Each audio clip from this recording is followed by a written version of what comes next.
Intro.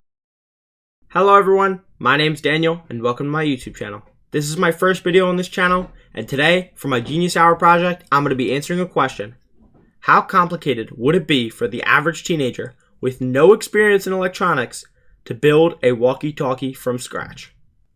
Now, the reasoning for this, I've always wanted to build a walkie-talkie since I was little. I was always interested in how cell phones worked, how one device could send a message to the other miles away. So I thought I would kill two birds with one stone and make a YouTube video and use it for my school project. Please enjoy. Research. Now, if I want to build a good walkie-talkie that actually works, I'm going to need to understand how it works. So before I started anything, I went to the best place for my research. I went to 4dummies.com and searched for how a walkie-talkie works. Now, to give everyone else a simple explanation at home, here's a picture for reference. A walkie-talkie has two ends, one receiver and one transmitter. To give myself a better understanding of what my transmitter should look like, I looked up different designs online for my transmitter. I even reverse engineered an old walkie-talkie from when I was a little kid. Here's a video of that now.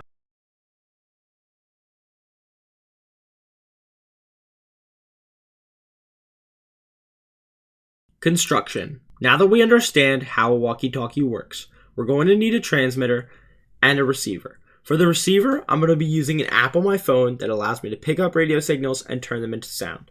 As for the transmitter, I found a design online that I find really works for what I'm looking for.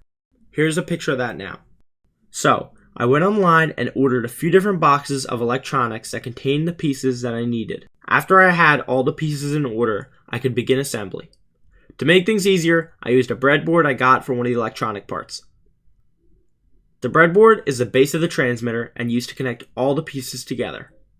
Some pieces that I needed were missing or out of stock when ordering them online, so I decided to use equivalent parts that I would have at home. An example would be the transistor. Its job is to turn electrical signals into radio signals that the antenna can send out. I used a different type of transistor, which required me to turn it in the opposite way because this specific transistor was it did the same thing, but it was facing the opposite direction as the other one. That was because the wires were in different places. In conclusion, my transmitter did not work. To say that this was difficult would be an understatement.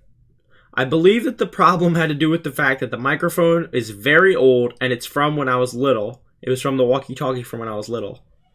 Also, I was missing a piece that I had ordered, and apparently it wasn't going to arrive until after the project was already due.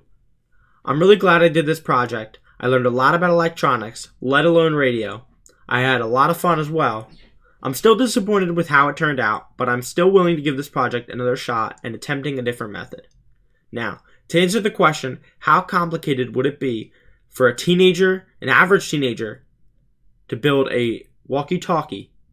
Very complicated. Very complicated. Now imagine that compared to a cell phone. That must be 100 levels above this. I hope you enjoyed this video. Thank you for watching.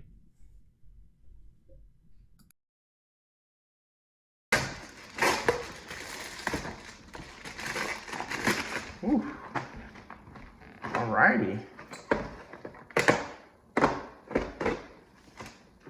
Disc on how everything works probably, and there's a bunch of different parts. Battery clip, resistors, 120, that's actually kind of cool. There's a ton of stuff in here. Oh, this is what we needed. This is the box of heaven. This is what